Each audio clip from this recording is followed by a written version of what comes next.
the least transformative space, unlike somebody who's got a beautiful little fire going. This looks lovely there, but my office space, it looks like where David Brent's should be. So apologies for the very untransformative space that I'm in, but it had much better internet than my home. So that's why I'm here. Now, why this talk? Well, the first thing to say is I feel we haven't done an Animas lecture for over 2 years, and I feel we began to lose our voice as a school. We interviewed lots and lots of other people about what they think about coaching. But when I came back from my 2-year sabbatical living on a boat, I realized that we hadn't really said much about what we think at all for a long time. And that felt like a missed opportunity because we do have a very particular view of coaching. And I kind of feel like it's important that we begin to get our voice out there. And at the same time, what I recognize is that there's always room for growth and development of your own way of thinking about something. And whilst Animas has a particular way of thinking about coaching and transformative work in general, it's always evolving. And sometimes it's really great to take a step back and give yourself the space to really think, what do I now think about this? What's my latest, freshest thinking about this? So this was really an opportunity for me to stand back. And here, I thought I'd reflect on my own journey to transformative coaching, because I wasn't always a transformative coach.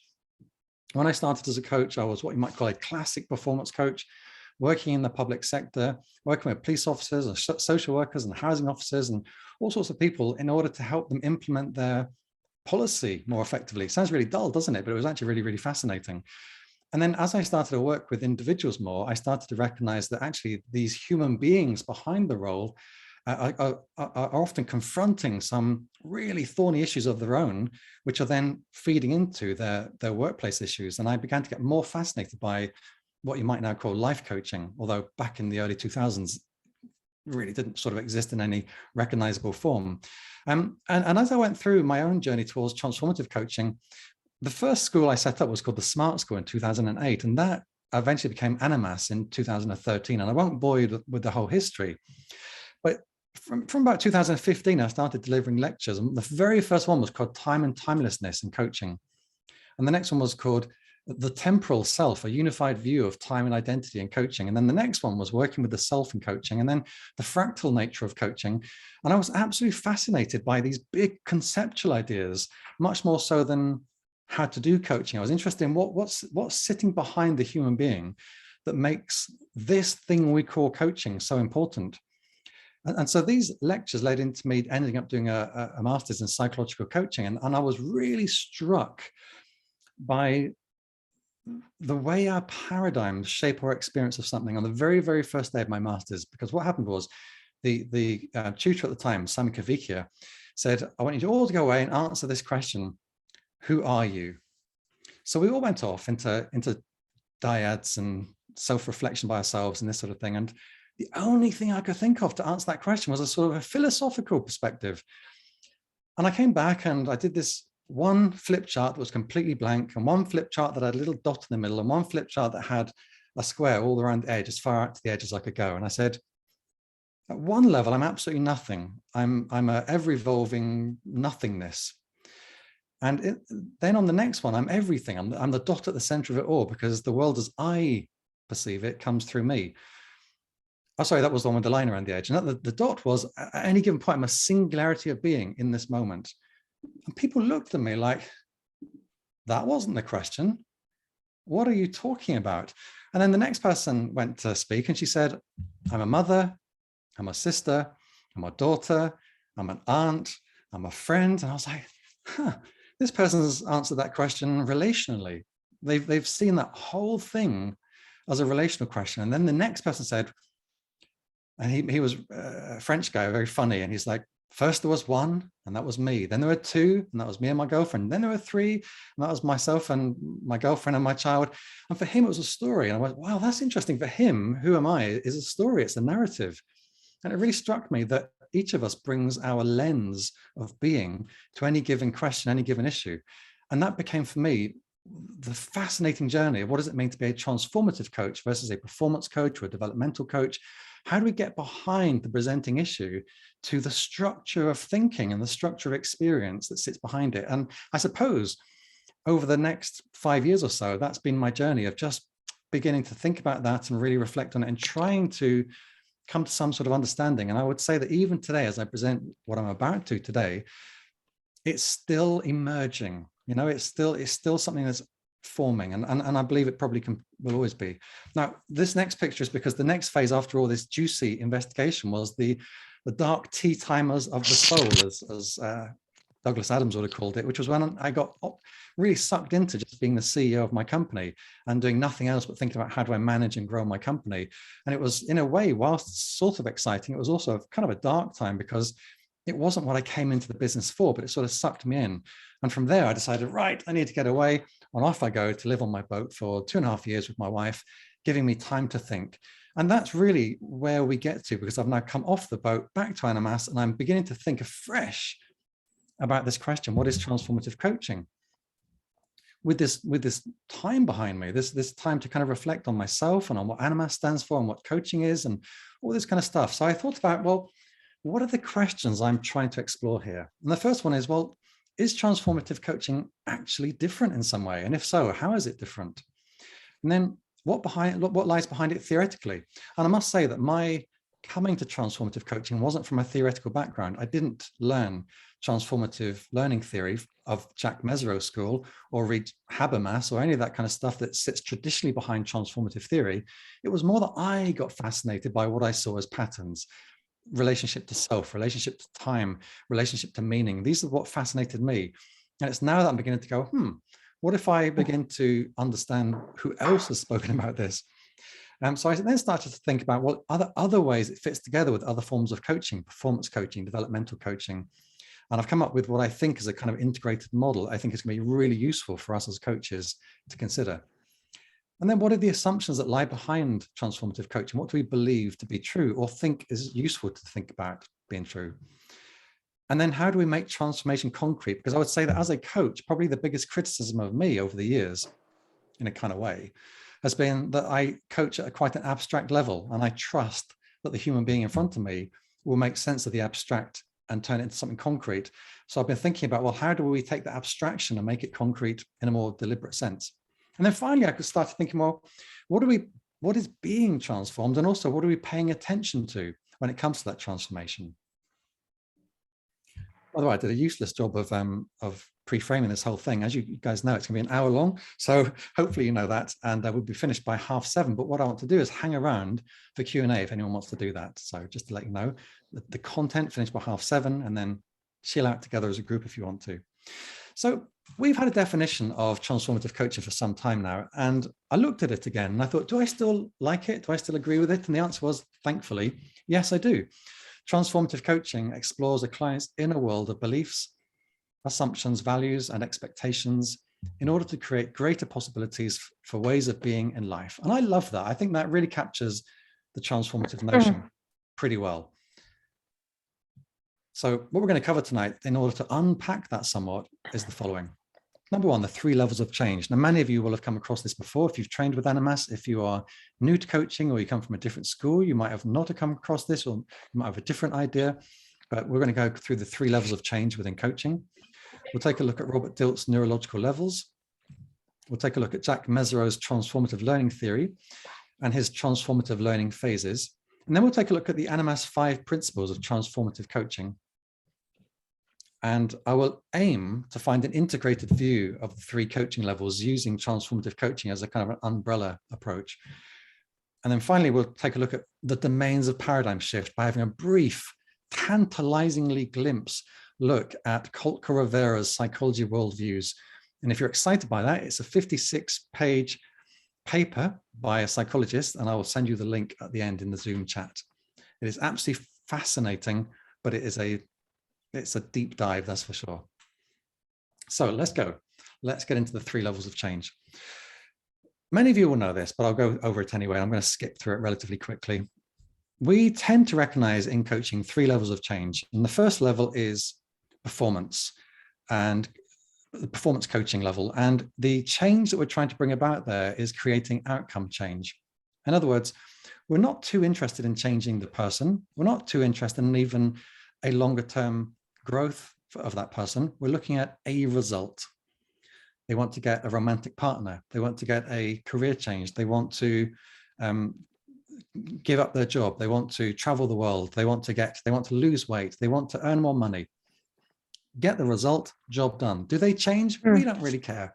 That's not the aim of performance coaching. The aim of performance coaching, fundamentally, the contractual aim, the psychological contract and the literal contract is the outcome itself. And that's what we might call level 1 change within coaching.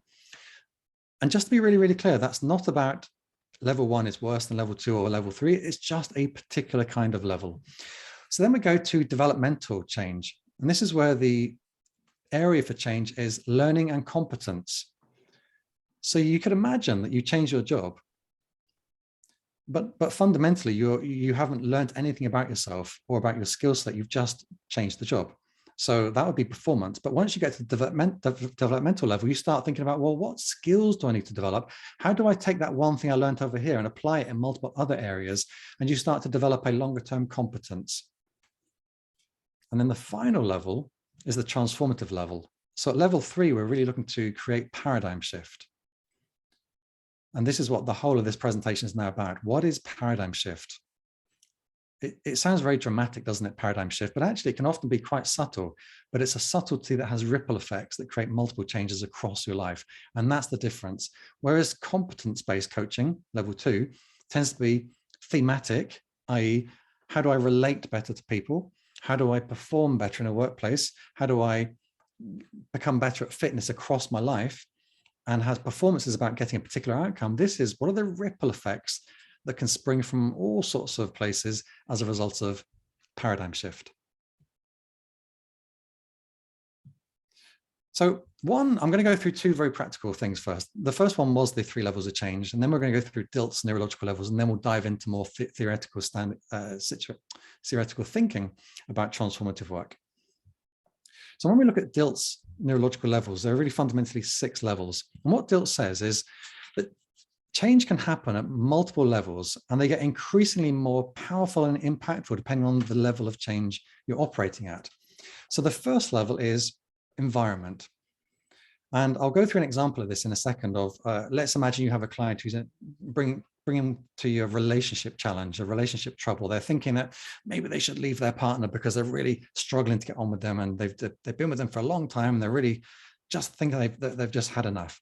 So we'll take a look at that as an example. So the first level is environment, and that person might say, well, I'm going to be out of here. I'm leaving. I've got to get divorced. I need to get away.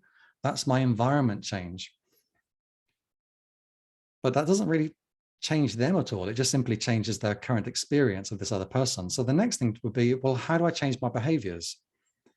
So they might say, well, I guess if I do this or this less often, or this more often, then I won't get into so many arguments. They're not fundamentally changing themselves, but they are changing the way they behave in order to get a different outcome. And then the next level is skills and competence. Well, what if I learn to relate better? What if I learn to talk in a different kind of way? What if I actually learn to figure out what my partner wants and communicate what I need in a way that's not blaming, not angry, but enabling us to have an authentic conversation about both of our needs? That's a skill or a competence. But then what if you move to the level of values and beliefs? And you start saying, what's really important to you? What's really important to me? What do we both believe? What do I believe? And beginning to shift your beliefs around what's happening in this relationship. Well, once you change your values and your beliefs, the other stuff starts to naturally change. But then you can go higher again and start to look at your identity. What kind of person am I in this relationship? Who do I want to be? What kind of partner? What kind of man? What kind of woman? What kind of person do I want to be? What's my identity? I say that identify, apologies for that, identity. What's my identity? And then the last one is purpose and meaning.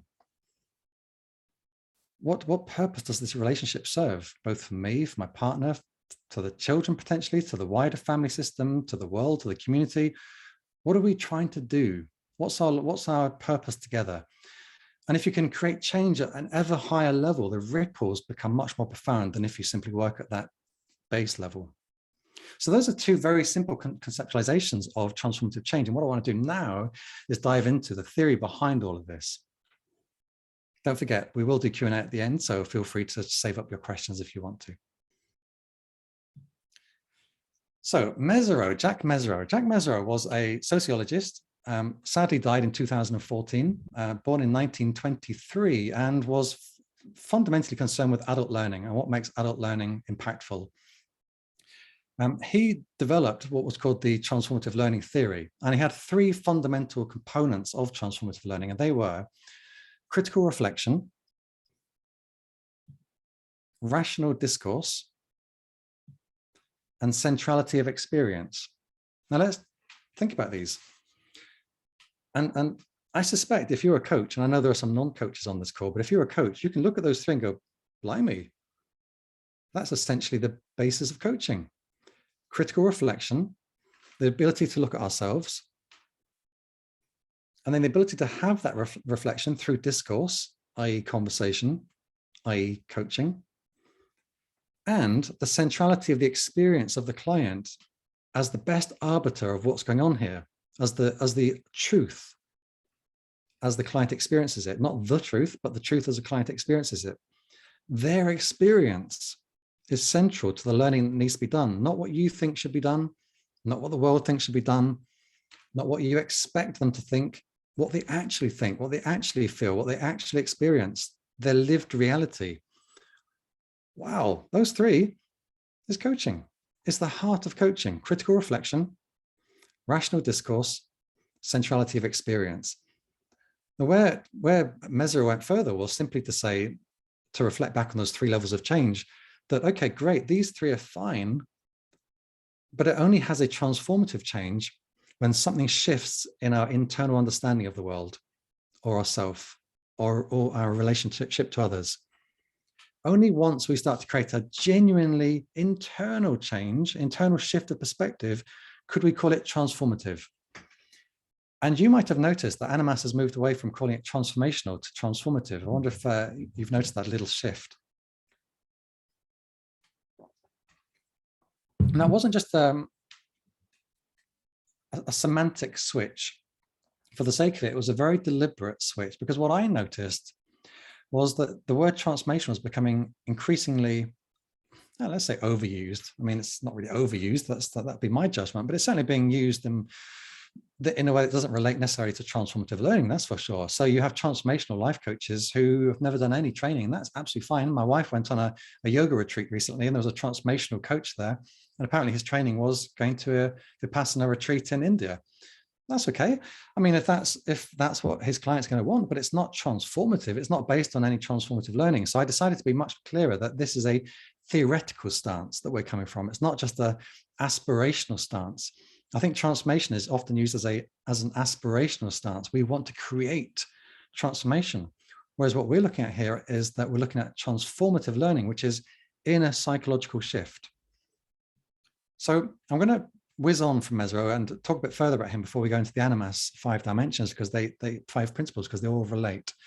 So what Mezirow said was that for transformative learning to take place, you go through various phases. And the first is that a human being, or in our case, a coaching client, will have a disorienting dilemma, something that isn't easily fixable. And let's be honest, a lot of things in life are relatively easily fixable, but there are some things just like, I don't know what to do with this. This is just doing my head in. A disorienting dilemma, it throws them. It makes them wonder, how on earth did this happen? What on earth am I meant to do? I feel like I'm going through a disorienting dilemma right now, not on this call, but in my life at the moment, having come off my boat and coming back to Animas. And it's like, I described myself recently as like a caterpillar that's turned to gloop.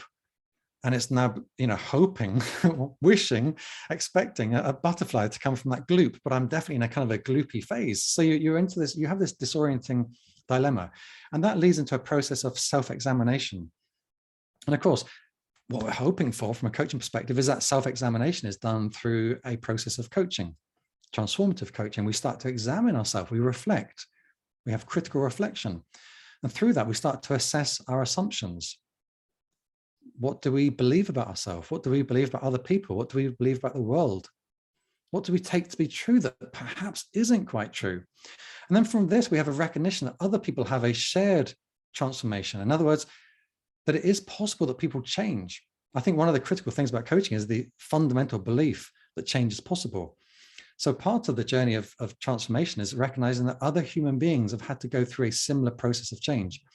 And then from there, you have an exploration of new roles or actions, or you might say new possibilities. And you can begin to see how this goes through well, I'm going to show you later my integrated model, but you can see how it begins to move into a different kind of coaching here, an exploration of new roles and actions. You're no longer talking about the belief structures, but what's possible, what's available to me into the future. And then you start to develop a plan of action. This is interesting. This is possible.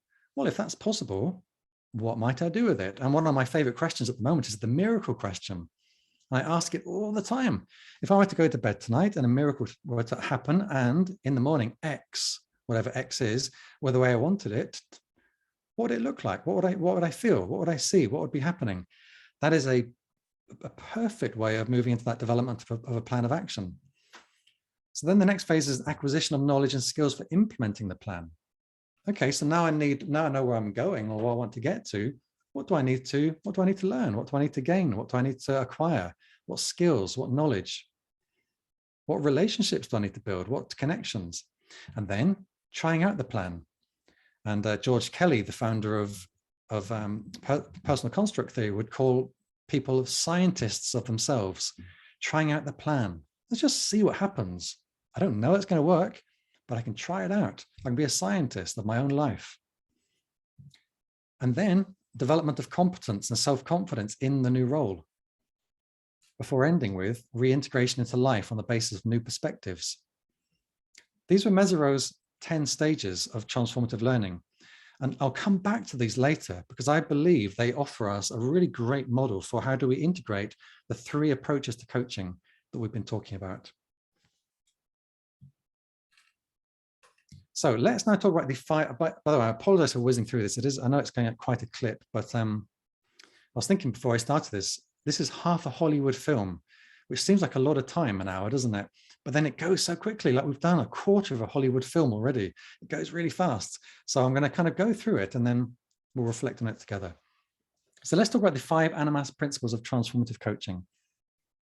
This is something we've talked about for some time, but I don't think we've really spent enough time diving into it in any deep sense. And the next 5 lectures that I do are going to be doing exactly that, diving into each of these one at a time. So the first one is, and it's the center to everything, the phenomenological principle. I'm just going to move my chair so I can get my light on. It turns off. Hold on a second. Hopefully I can get my light to go on. Hold on a second. There we go. Great. So the first one is the phenomenological principle. And if you remember, Jack Mezirow talks about the centrality of experience. That's what this is. It's the heart of transformative coaching is the client's experience, nothing else. It's the client. What do they bring to you? What do they believe is true? What do they experience? What do they feel? What do they sense? What do they make? How do they make sense of everything? Not how do you, not how does the world, how do they?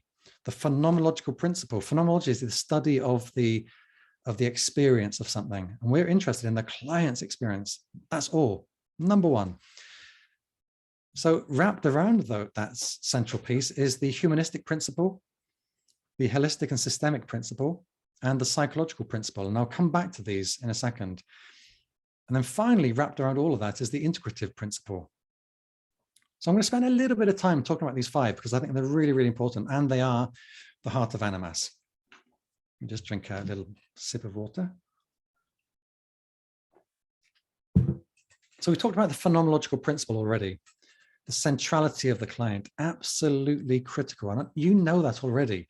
But it's funny, we actually missed that out. We talked about the 4 dimensions of transformative coaching until recently. And then I was sitting back thinking about it saying, something's missing from this. What is that thing that's missing? Oh, the client's missing. The human being is missing. And that's the phenomenological principle. So once you've got that client, that human experience, that bundle of self-perceived truths, then we can start to move to the next 3, which is the humanistic, the holistic and systemic, and the psychological. Now, the humanistic principle is fundamentally the belief that we have. You might call it the axiological belief. And axiology is the study of values, what's important. So you might say what's important to coaching is the growth of the self, the flourishing of the self. And the humanistic principle is fundamentally that. It tries to create the conditions in which an individual human being can flourish. That's fundamentally what humanistic principle is about. Now, within that, there's a whole load of stuff that you can start to dive into, which we will do in another lecture. But fundamentally, the humanistic principle is we believe in the power of the human being to grow, to flourish, to change, to self-actualize. We believe in that. I remember years ago, I used to take the introduction to transformative coaching, and I used to say, we used to talk about the humanistic principle, and I used to say, imagine what does an acorn need to turn into an oak tree? And people say air and soil, water, space, all that kind of stuff. And then I remember somebody saying, somebody to water it. And I said, I think you'll find oak trees were around a long time before somebody watered them. And I think that's, it's this idea that somehow we have a role for somebody. We need to water them. No, we don't need to water them. We need to create the conditions in which they water themselves. That's the humanistic principle. We create the conditions which, according to the humanistic psychology world, don't exist naturally in our current society. Now, you can argue with that or not, but fundamentally, the principle was, hey, modern society invalidates the human experience. We, as therapists and now as coaches, need to create the conditions for people to re-realize themselves. That's the humanistic principle. And within that, therefore, is the quality of the relationship that underpins coaching. Hence why number 2 is at the base of that circle. It underpins how the work is done.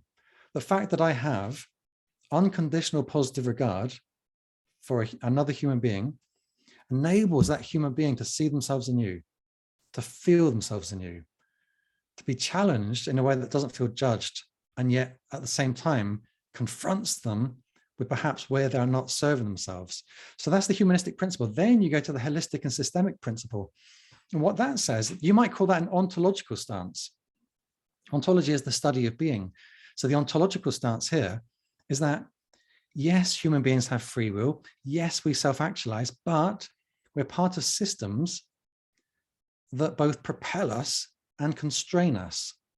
We're part of wider systems, society, family, community, environmental, etc., that have forces on us. So as much as we might want to be free will willy, the truth is we're also part of systems, and we're also part of our own system. And that's the holistic principle, is that as a transformative coach, you're recognizing that a human being isn't just a walking brain. They're part of a much wider system of sense, of emotion, of somatic response, of intuition, of the creative mind, of the logical mind. All of these things matter. So when we think about number 3 there, we're really talking about the idea of 2 kinds of systems. Holistic is a kind of system, it's the internal system. And then the other is the external system, the people, the societal forces that shape us in some way. And to not recognize that is to do a huge disservice to the client who's in front of you, because it denies a fundamental part of their reality, which is, as John Donne said, no man is an island, or no person is an island, if you were writing today. And then the 4th section there, psychological principle, is pretty simple. It just states that transformative coaching and transformative change is psychological change.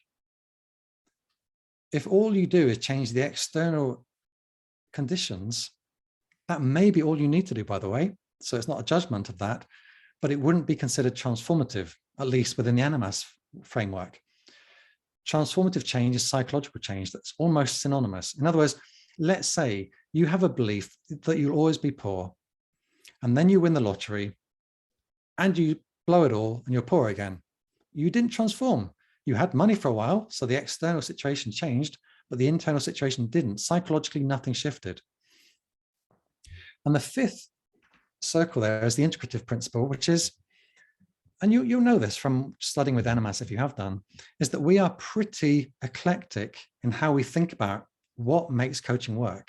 We're quite happy to borrow from transactional analysis, cognitive behavioral coaching, existential coaching, positive psychology coaching, personal construct theory, humanistic coaching, neuroscience coaching. We don't mind. We're a magpie, but we're not only eclectic, we're integrative, which means that we integrate that into a particular understanding of how change happens, which in our case is the transformative theory of change. There's an underlying theory that means that when Animas at least chooses things, it's chosen for a reason. It's not just like, huh, that's interesting, new little model, let's throw that in. It's like, does that create a transformative change? Can it connect to the humanistic principle? Can it connect to the holistic and systemic principle? And can it connect to the psychological principle? If it can come in. If not, it won't do. Into Animas. Doesn't mean it's good or bad. It's just what's going to be in the Animas concept of transformative coaching.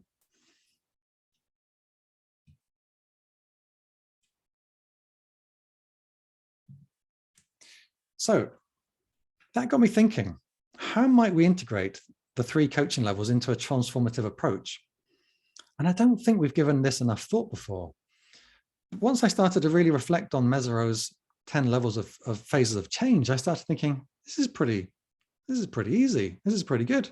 I like this. This is the phases of change, although you wouldn't know it based on the words on the left-hand side. It's an integrated view of the 3 levels of change, I guess so, right? So these are the 10 phases of Mezirow's transformative learning. And look, if we put that green box around here, what we really have there is transformative coaching, disorienting dilemma, self-examination, a critical assessment of assumptions, recognition that others have shared similar transformation, exploration of new roles or actions. That's transformative work. But then we go, I need to develop a plan of action. I need to gain the knowledge. I need to try out the plan. And we're suddenly into performance coaching. We're into level 1 coaching, outcomes-based coaching. Then you go into development of competence and self-confidence in the new roles, reintegration into life on the basis of new perspectives. And you're into level 2 coaching, learning, capacity, and competence. So I think when you start to break it down in that way, you suddenly go, this is actually pretty good. I can actually see how these processes can work together to integrate all 3 levels. So another way of looking at it is rather like this. We begin with the transformative journey. We move into the performance journey. We end with the developmental journey. Now, that's not to say that it's a rigid style. You might stick with transformative through and through. But broadly speaking, you could say, well, that's a beautifully integrated process for moving from what you might think of as abstract big picture into real life and into growth. So I want to talk now about what is transforming and what we might pay attention to, because this is something that that I've spoken about quite a lot in the past in different ways, and I'm never sure if I've actually communicated it that well, so I'm going to try. My feeling is that coaching is not directive, but it's directional. And I've often said that, and I'm never sure whether it makes sense. But to be directive is to broadly tell somebody what to do.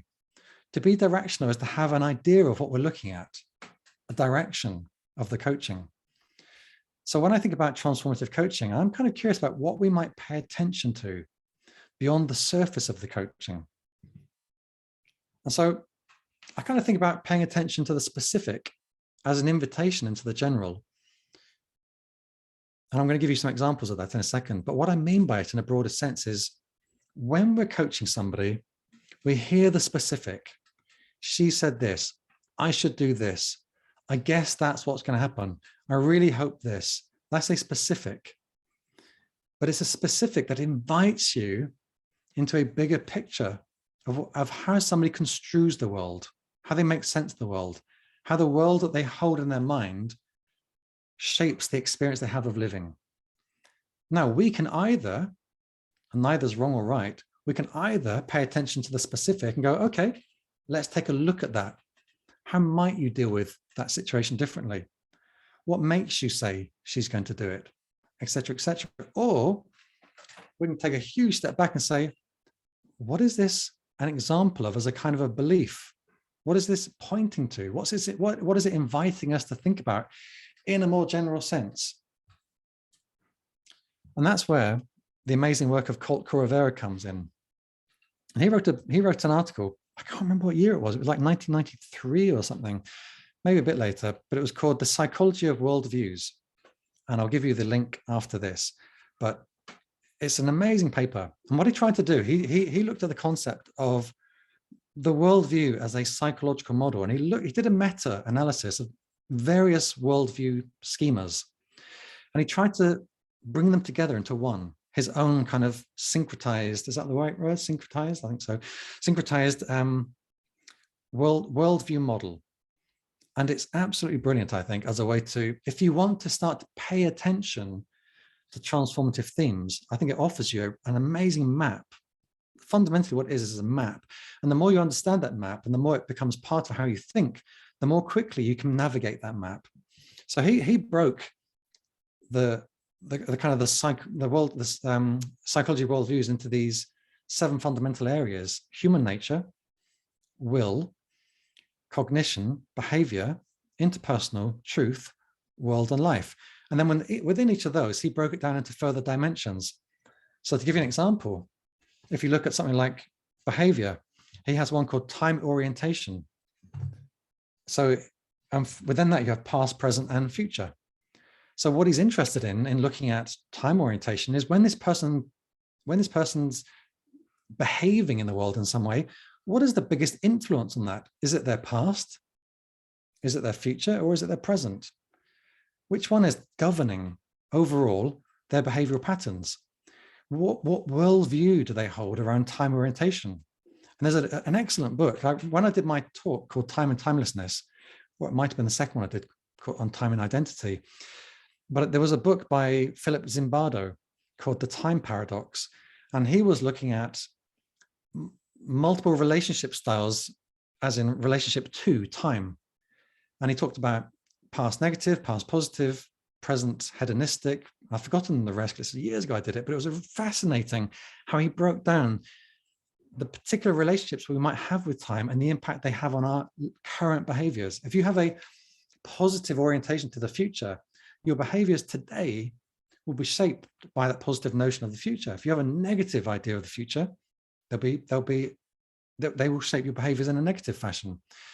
There was an amazing case study by Rollo May, the existential psychotherapist, about a particular client he worked with who had a psychosis that essentially he was going to be murdered in his bed that night. The problem is every time he woke up, he had the same psychosis. So every night he thought he was going to be murdered. So his life was one day long. And the fact that his life was one day long in his mind clearly completely influenced how he behaved. And it's funny, isn't it? We often say, if you were to live just one day, what would you do? Well, he didn't go parachuting, let's say that. It's interesting how we can think about how our individual relationship to any of these and the various sub-dimensions can influence how we do things. And I'm going to show you some examples. Here's just a few kind of sayings that you might hear in coaching, or you just might hear round and about. Life's too short. I'm not built that way. I'm self-sabotaging. I should do what they say. She's never going to change. I hope it happens. I trust it'll all be okay. Why can't these people just do the right thing for the greater good? Now, a lot of the time, and I put this in on the left side of the slide, a lot of the time, some of these, if not all of them, might be perceived as limiting beliefs. Life's too short. Well, it depends on what that's enabling that person to do. But often these will come up as limiting beliefs. But actually, you could consider them to be an opening or an invitation. So instead of thinking, I'm not built that way as a limiting belief, you might say, well, what if we investigate what's the wider belief system around the notion of self and the mutability of self, the changeability of self, or the determinism of self? We can start to look at multiple parts of this and say, well, what would mean you're not built that way? Is it the past? In which case it could be an orientation towards the past. Is it to do with DNA? In which case it could be an orientation to the nature of being. When you think of I'm self-sabotaging, a lot of people would say, how could you stop self-sabotaging? Or some kind of variation of that. But let's think about it. What is implied by the very term, I'm self-sabotaging? Well, what's implied is there's a self.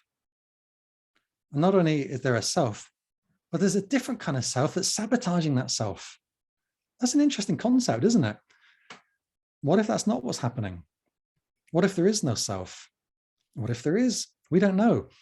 And going back to the whole point of this centrality of experience is it's what the client believes that matters. Now, then how do we open that up? How do we get them to realize what they're believing without even knowing they're believing it? Because I'm self-sabotaging could be a throwaway comment, a figure of speech, or it could hint at a deeper belief structure around what the self is and how fixed the self is, or how authentic the self is.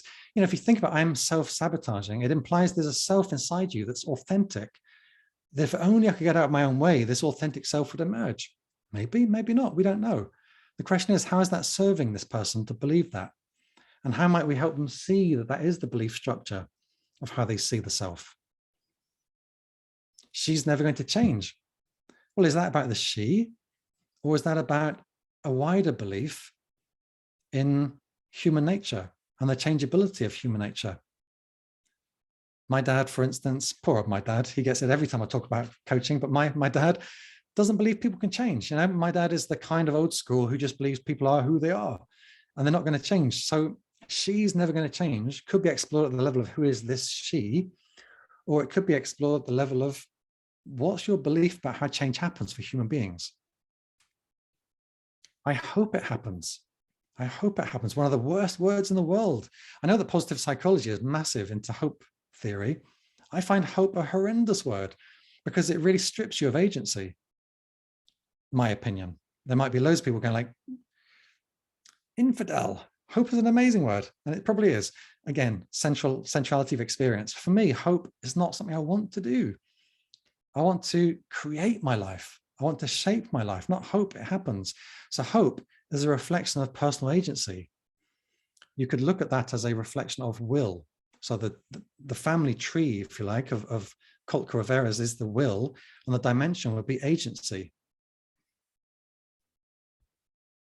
So hopefully you can begin to see how by taking these very short, pithy statements, you can start to take a big step back, a big meta step back, and look at what's sitting behind there as a belief structure. Goodness, I've got 10 minutes left, but I'm doing okay. So I want to get from abstract to concrete now. And this, as I say, this has probably been my biggest weakness. I remember doing a coaching session once in a supervision course I was on. And I was actually supervising, not coaching, but I supervised this person. And there was an existentialist coach who was observing me. He went, I don't really know what happened there. Something happened, but I don't know what. And it was kind of like, not really a compliment. And what I realized was I can often be abstract in my thinking. So I thought to myself, well, how do we turn abstract into concrete? So here are what I would call the 4 stages of transformative coaching in terms of going from abstraction to concrete. Number 1 is the abstraction. A paradigm concept is noticed and surfaced. Let's say, I hope it happens. You abstract up to the concept of personal agency and the concept of will in a wider sense. And then you go to reflection. And this is where the transformative coaching is really happening. The abstraction is noticing it, moving up to it. And then you're looking at reflection. How do we begin to have that conversation that's not just solving the immediate issue? How do we reflect on this belief system? Hey, may I reflect back to you what I just heard? What do you think it means when I say that to you? Or you could even hypothesize. God forbid that you hypothesize, but I'm a big fan of hypothesizing in coaching, which is, I'm wondering if ... super unattached, no energy of I'm right or wrong, but just offering the tantalizing possibility that there's something here to look at. So we go into a reflection mode. We go into the transformative critical reflection. And then we move into decision. The client decides what it means and what they will do.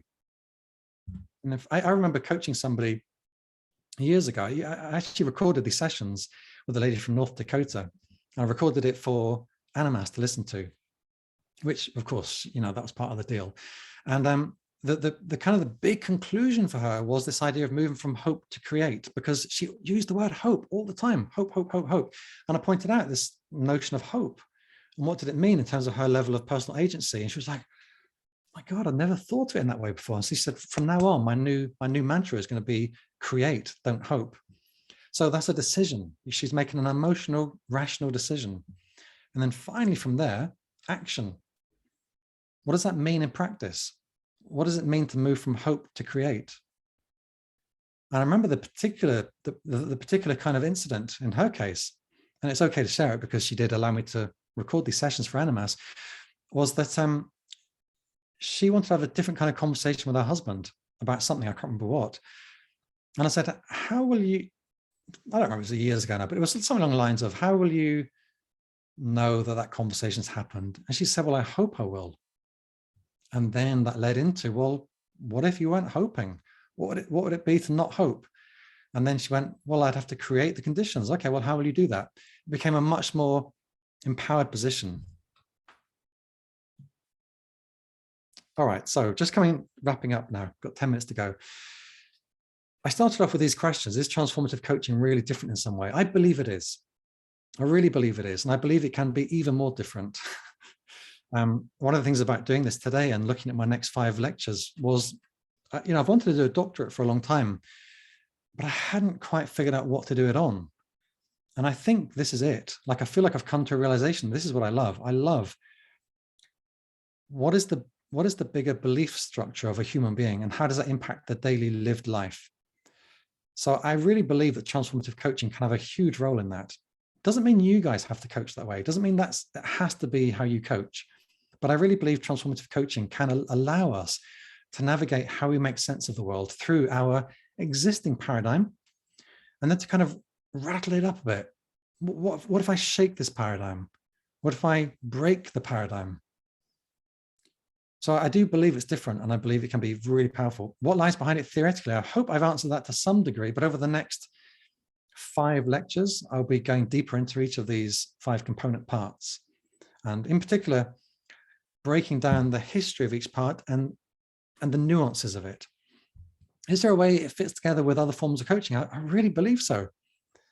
And I've never taken the time to really think it through logically. It's always been sort of intuitive, but I really believe that these fit together beautifully.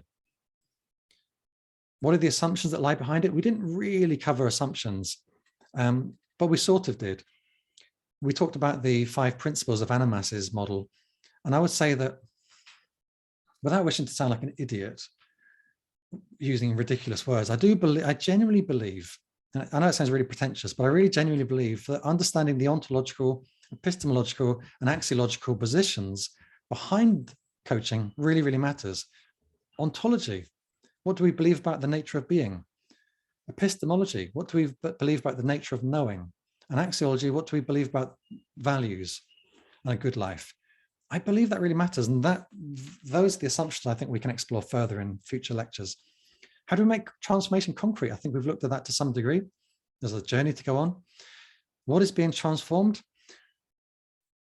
Let me simplify that. What's being transformed is the person, but through the mental map, the mental model of the world, the paradigm shift. There's an amazing poem by a guy called Holub, Czech poet called Holub. And it's about, I must see if I can get the link for you, but it's about these little moles who are underground. And every time they come up, they experience the world differently, because one time they come up during the daytime and they see birds on a tree. And so they have one notion of what a tree is and what a bird is. And then they go back beneath and they have this big conflab about what's on top of the surface of the world. And then they go back up at nighttime and they see other things on the tree, and it's all dark and it's not the same place. So they come back down and they have to reconfigure their beliefs. I honestly believe that's what our human beings do, our clients do. They experience something, they come back down, they make sense of it, they experience it again. Oh my goodness, it's not the same. That's when coaching becomes so important. They have this paradoxical dilemma.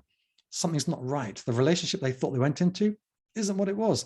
It's now dark. So I think what's been transformed is that belief system. More than the you, it's the belief system of the you. And then finally, what are we paying attention to? I would highly recommend that you begin to check out Colt Rivera's paper. It is long, but I think it's brilliant, absolutely stunning. And I believe we've come to the end.